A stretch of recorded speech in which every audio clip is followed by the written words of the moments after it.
So, after posting a couple videos of me clearing Gate of Unity, uh, people started asking like to show the builds I am using for co-op dungeons, for AOE farming in general. I did the video, but I kind of forgot to add to show the specializations I use. But guys, it all depends on situation. There is no perfect build, there is no perfect setup. It's just simply what you prefer and what are you using. For example, this is my PvE gear. Like these pants are just basically like a placeholder, more or less, because I couldn't figure it out a better pants options. And those globe trousers, which you can get like in 5 minutes in Shadow Crypt, is really good for it. So that's that. And this belt for extra dexterity, and it also has mana regen, which helps us a lot in PvE overall. But pretty much it.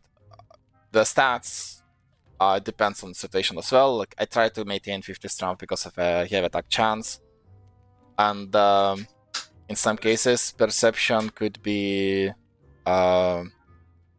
50 perception could be good because of a range increase. In some cases the range increase would be really good, but for like AOE farming, I kind of thinking that it's not good enough to do any reasonable damage.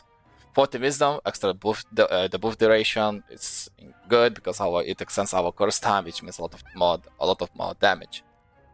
At least it scales way better than the 40 dex. At least this is my opinion with my class. I'm not expert, by the way. I'm just simply saying what I am thinking. Maybe I am thinking to switch these bracers to Srodoma bracers for dexterity on top of that, but I'm still not sure about that. I need to test it out, but I may be getting the Bloodless belt, but I'm not sure if I use it in PvE. Probably likely just PvP, but this is just consideration. In the end, what I want to use is 2 Swirling Essence set piece for the weekend duration. Again, like increases of course duration. And on top of that, I want 2 Shadow Harvester pants and boots, likely. Also known as Reaper, by the way. So is there anyone on the market? Yeah, it is. These. Because it's perception, hit chance, mana regen, everything is fine. But the 2 set bonus critical damage 14%, it's good enough. We scale as well with critical damage as well. Not as much as, let's say, crossbow dagger, but we can do a lot of good stuff. In Vandal as well, the chest piece I want the swirling chest piece. Because it's the highest damage. Do we have it even? No, we don't have it. This piece. It's the highest damage chest you can actually have in game, at least with tier 1 items. If I can get it, it would be nice, but currently it's only Queen Belender drop, if I remember. So let's hope in with tier 2s we can get it easily. Yeah, pretty much the gear I covered up, right? So for PvP, I will show for PvP after I finish with PvE. Let's say that. For PvE, this is pretty much what I'm using for co-op dungeons. If more healing is needed, I am switching Curse Explosion into getting Phantom of Life on top of that. But this is pretty much what I'm using. If more damage can be needed, I am switching Clay Salvation into Party Buff. So, let's say Cave, you don't really need a lot of healing. Tyrant Island, you don't really need a lot of healing. Cursed Wasteland, if your party is not brain dead, you don't need any healing basically as well. The only place where a little bit higher healing is needed, I noticed, is just simply the Temple of Slaughter because of the mechanics, the way it goes. Besides that, pretty much I'm using this for co-op dungeons. For AOE PvE, I currently... the specs. This is the van specs. This is the staff specs.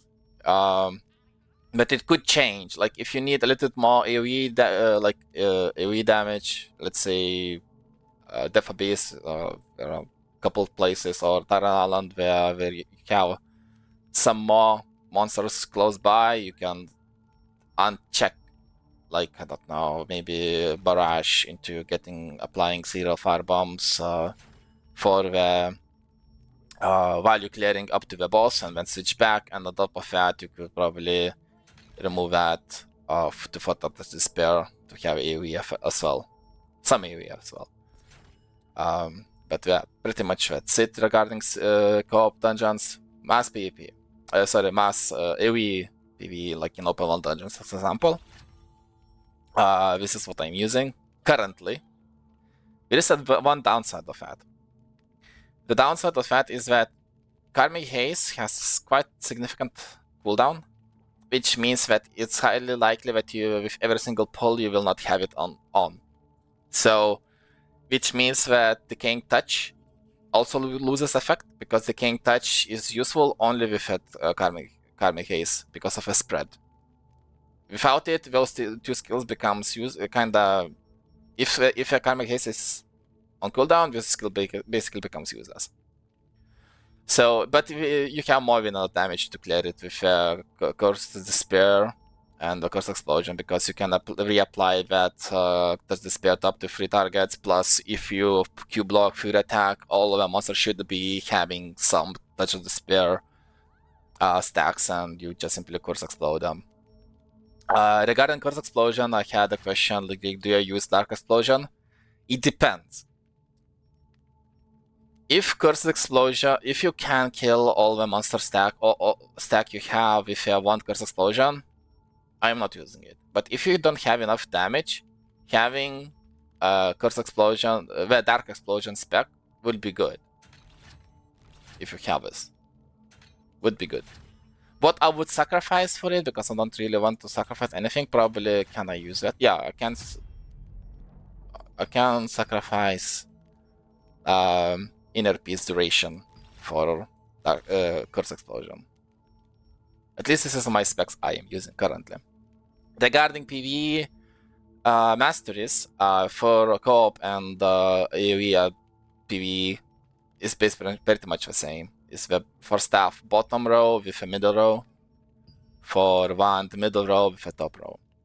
The reason is like curse damage on top of that, plus extra base stats, and the middle path, of course, for that sweet heavy attack chance.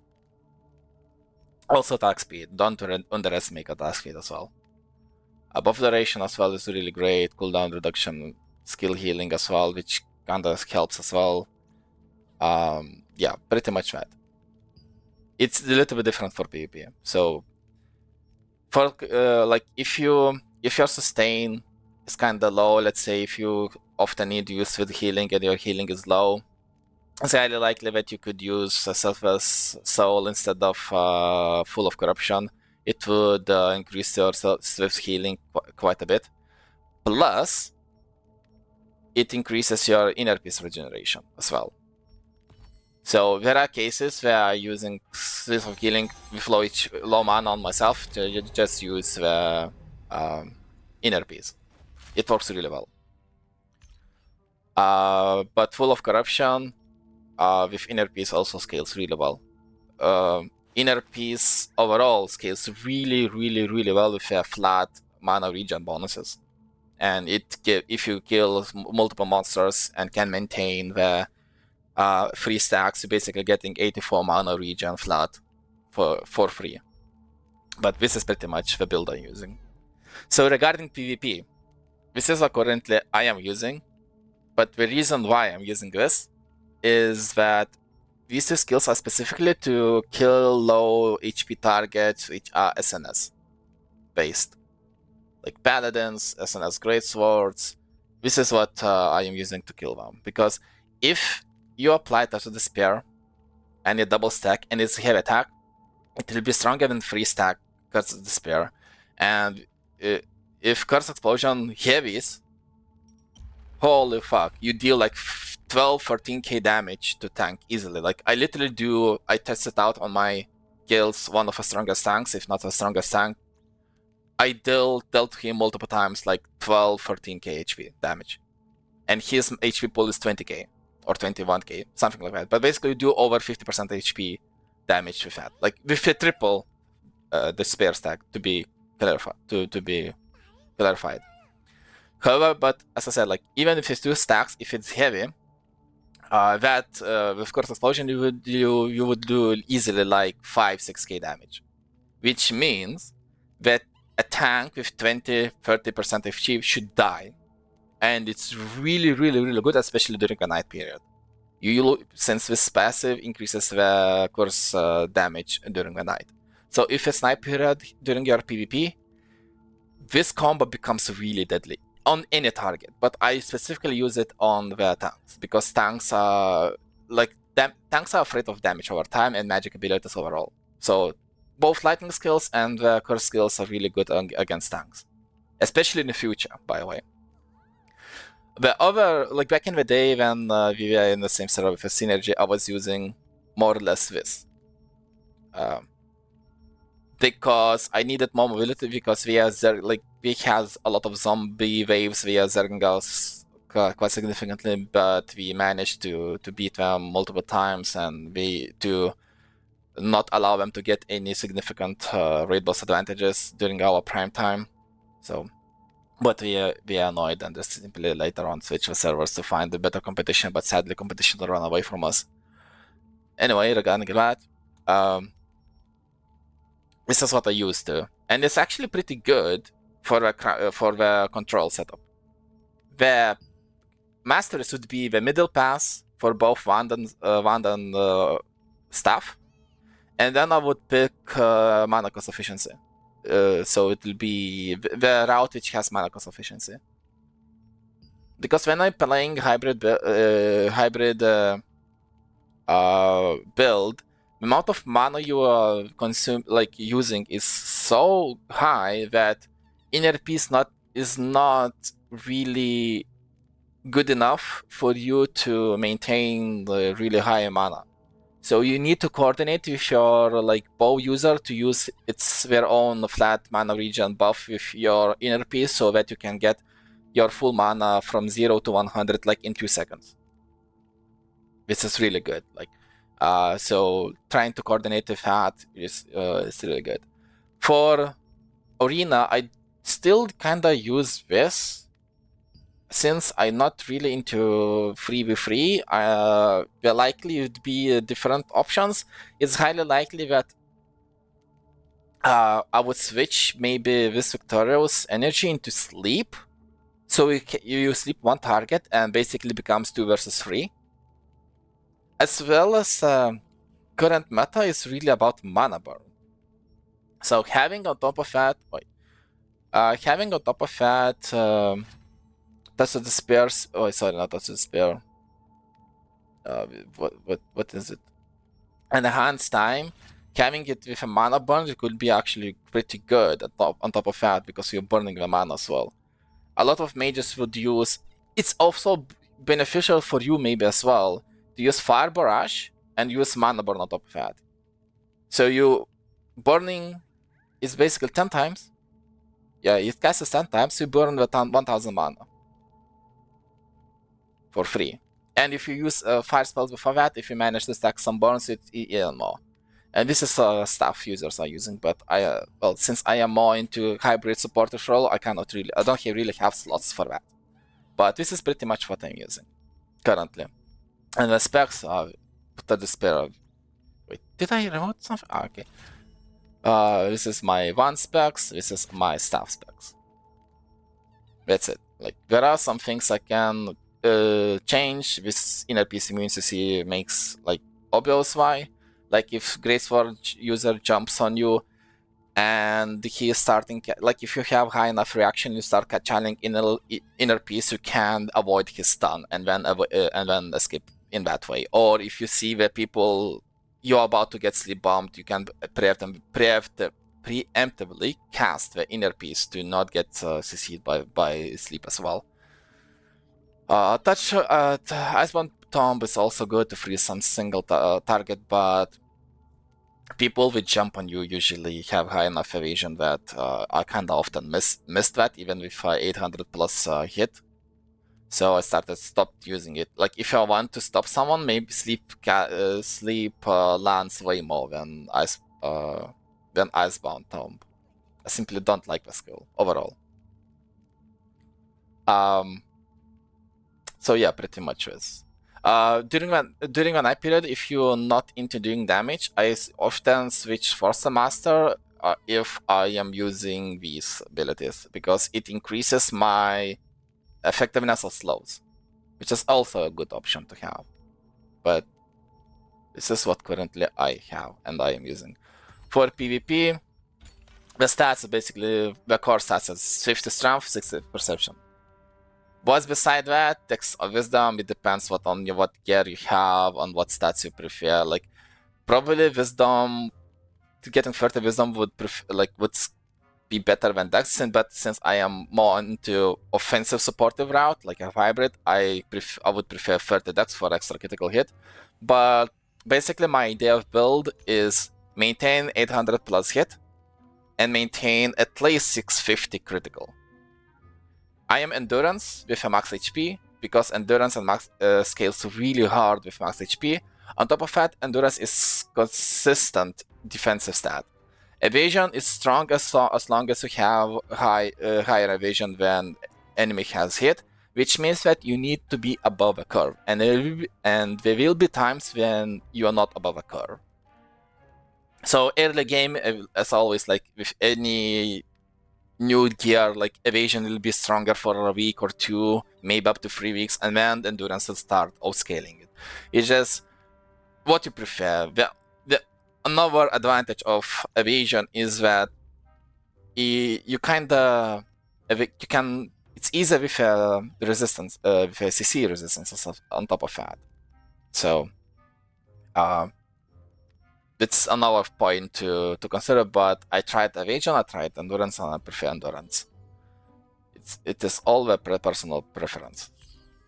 So I think I covered everything I wanted, so we can go to open world dungeon, and I could show quickly like some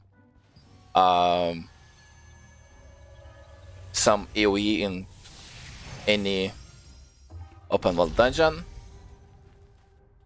Let's just switch my camera point of view. The reason I put the camera view like this high is that since majority of the time I am since I'm playing action camera, it allows me to easier to target the players.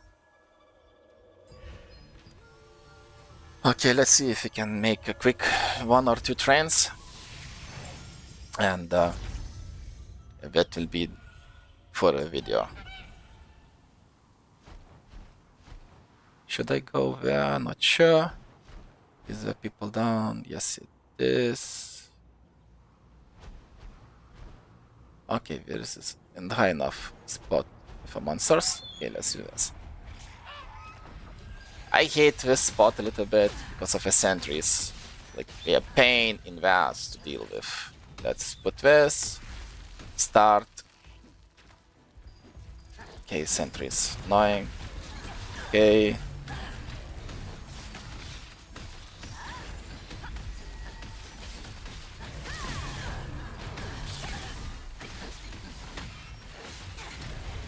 Ah, fuck, I failed.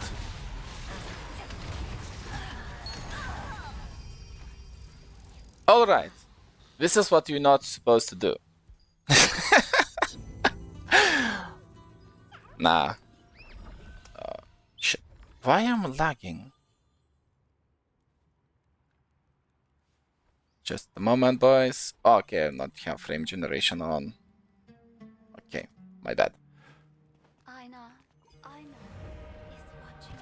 Let's go back and let's repeat it. So this is not how to do it. Now, to be honest, this zone is kind of annoying to do trains because of consistent pushes by the by the soldiers. So you're getting interrupted very often. Let's see if we can get the lancers, soldiers. Can you stop attacking, please? Thank you. Lancer. Here is this. Sentry, Lancer.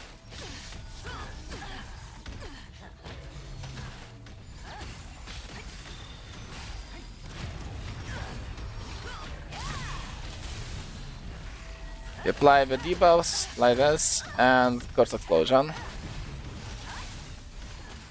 And that's how you do it, basically. But as I said, Curse Explosion, if you... I actually did a mistake here. I just only now noticed that my Curse Explosion is that. I don't want that.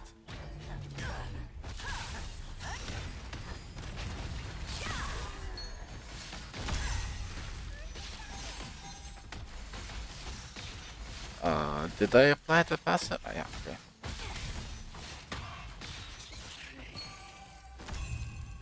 Can I have more melee monsters, please? Does it have anything here?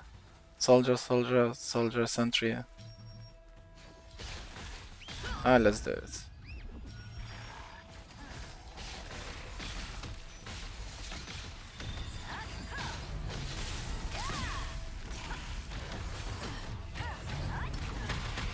Da-da-dun, da-da-dun, and boom.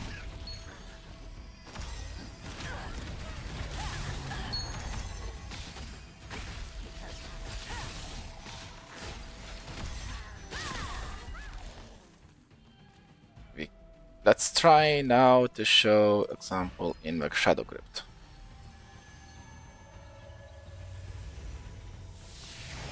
I find it easier to grind even in the Sileus Abyss than Serodoma. Serodoma has a lot of those pushes. This zone has more like annoying stun, but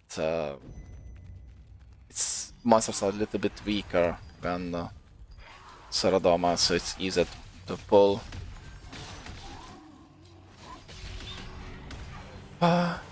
Let's couple wizards here and force wizards. Let me get the boots. That will be amazing for the video. Let's start stacking. Let's get a stack. Let's get a stack. Another stack. See, this gets feared stunned. That's not really great. Spread and boom, explode.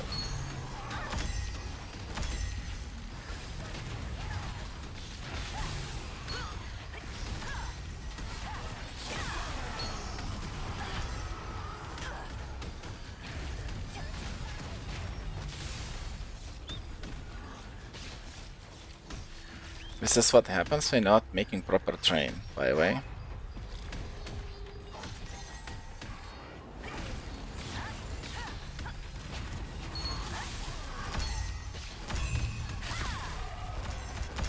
Oh, we got clock, that's nice. Let's get another train done.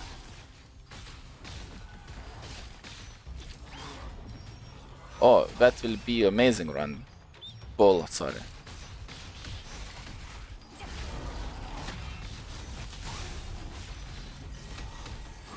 Let's put apply stack, CDR, get a bit more damage, buff, spread, boom, explode.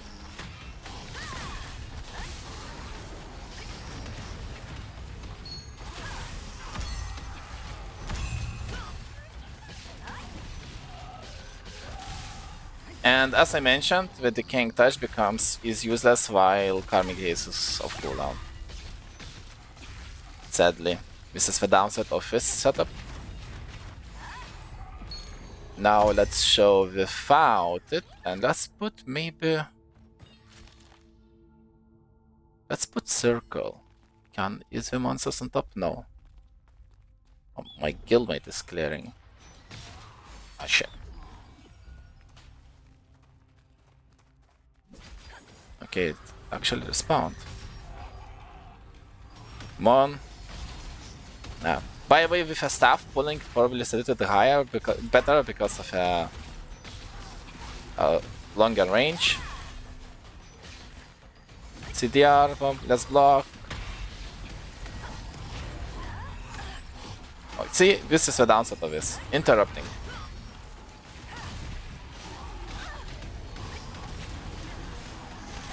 And this is why some people prefer evasion. Because of his CC ignore. To be honest, for some reason I'm not performing well.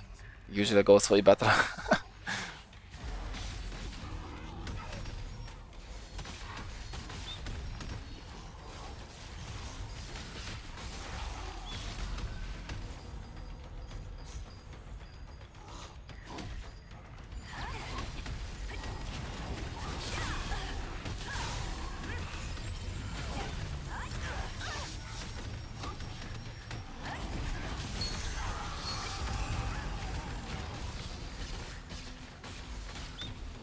How to force me, guys, you to go into one location, please.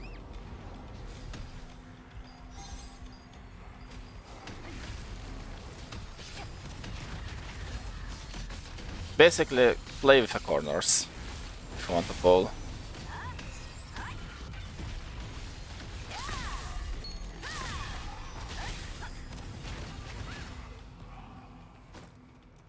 Can do the mod train. Monsters. Okay, there are a couple.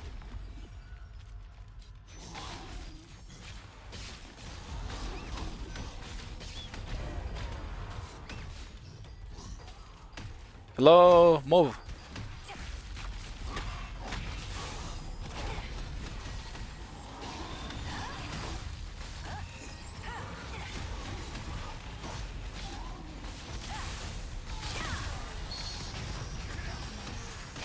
But as you see, the sustain, the HP healing, pretty much do not need any heal ability as long as you have high enough defensive stats. Why someone is interrupting me?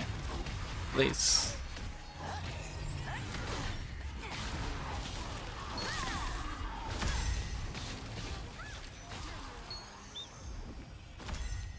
I think that will be enough for a video. So this is pretty much what I am doing.